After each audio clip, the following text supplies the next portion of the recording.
Hello, you guys. My name is Socially Chrissy, aka Christina, and this is, what's your name? Eden. How old are you? Christina. Yeah, that's mommy's name. What's your name? Eden. How old? Hi, Eden. What's up, everybody? It's your girl, Socially Chrissy, and as you've seen, my daughter Eden is 4 years old, and she is on the autism spectrum.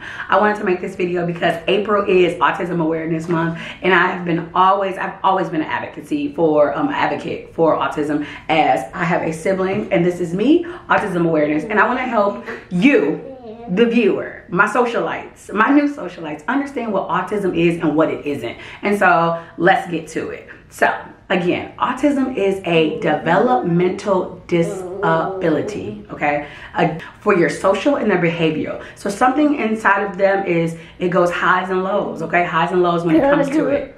Hey girl.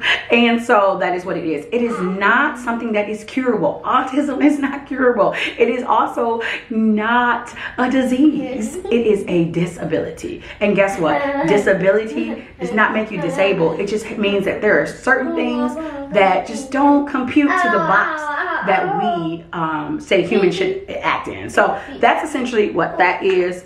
Autism is also not a mental disorder.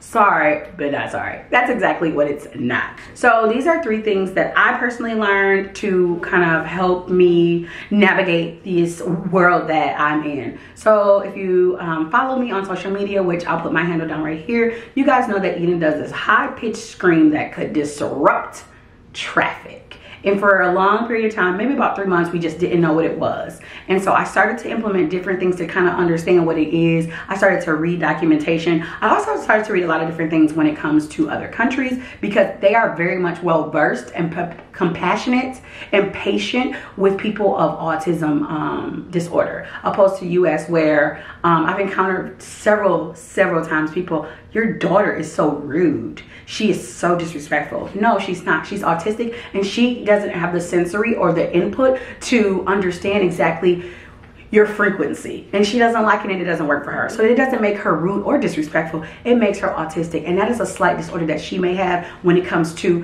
her sensories and understanding. Just like most autistic kids, if you guys watch Good Doctor, they don't understand sarcasm. They also don't understand when someone likes something or doesn't, because they don't have that emotional radar, the sensory to compute what is happening. So my daughter is none of those things. She's all the things: great, beautiful, educated, magical, brilliant.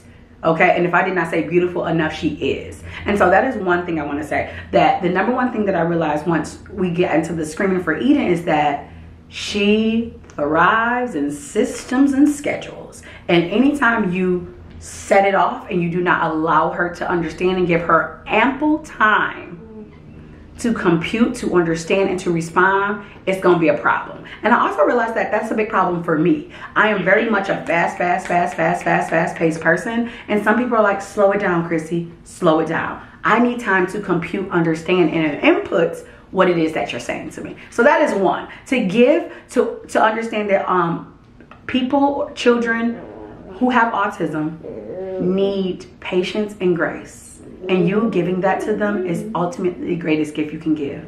2, they need extra time to comprehend and understand what it is that you are telling them, so that they can effectively delegate the action needed. When I ask Eden to hand me something or do something, and I'm like, excuse, and I have to repeat it, she does not like that, because for her and her sensory and everything going on and being on the spectrum, she needs a little bit more time. It doesn't mean that she's not listening. It doesn't mean that she doesn't understand. It doesn't mean that she's being disrespectful. She just needs more time. And so I allowed myself to understand that. And that has changed me as a person. It made me better. Understanding patience, understanding grace, and understanding that not everybody is quick, fast, and hurry. She needs some time. And it works great. And that's with other people too in her program. They just need a little bit more time. And I've seen it work wonders when we give them grace, patience, and we allow them time to just understand and respond. Number 3 is be very clear and concise when communicating. I am a very fast talker. And so for Eden, it was just like, Right now I'm like, could you please hand me this? I'm more direct with colors. I'm more direct. I might even say, could you please hand me that purple blanket that is underneath your bed to the right? Because she's very much all about communication, concise and clarity. And I've learned that. And again, I've learned that with other children and other kids as well. She's thrived. And for the last 2 weeks, she has had no outbreaks. Sometimes she does scream, but also screaming is a sign of she can't communicate the emotion or understand that it's okay to be frustrated. But for her, frustration means yelling. So it's okay. For me, it's okay. I could have worse. I could have a picky eater. I could have a kid that doesn't sleep. Autism is literally what she has, and it's okay because we rocking together, okay? A minor inconvenience for someone with autism could be catastrophic. So I definitely am one of those parents who I don't tell her we're doing anything until we are there, and I'm like, let's go and get out. Because there's been times where I'm like, all right, we're about to go in the store, and they're closed, and it's an outbreak. Because for her, it's not enough time to compute us understanding it's closed. We can't go in, let's go back to the car. She's not understanding and clear what is going on because I told her that we were going to the store. She doesn't understand and doesn't usually have enough time to compute. It's closed, it's okay.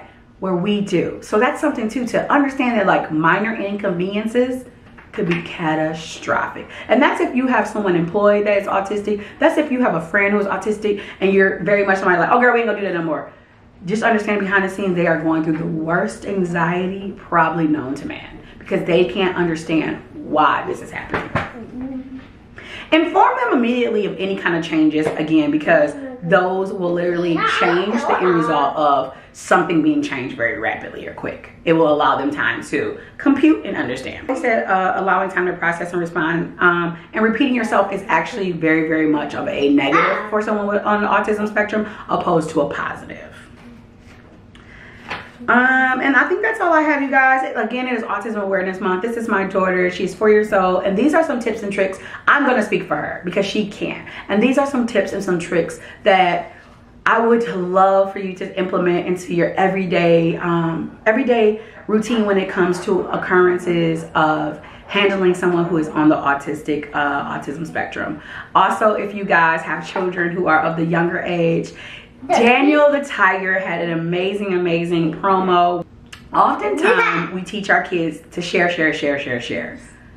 But we need to understand that for all kids, that's not something that is a viable and a functional thing that they are able to do. Literally able to do. So my daughter, I don't teach her to share because honestly, her stuff is her stuff. She doesn't have to share anything she does not want to. And also her being on the spectrum means that sharing might be a little bit of an interesting dynamic for her as she's also the only child. So I love that Daniel Tiger had this, and I'll make sure to put a little promo, a little clip run, and also have the link to the episode in my description box below.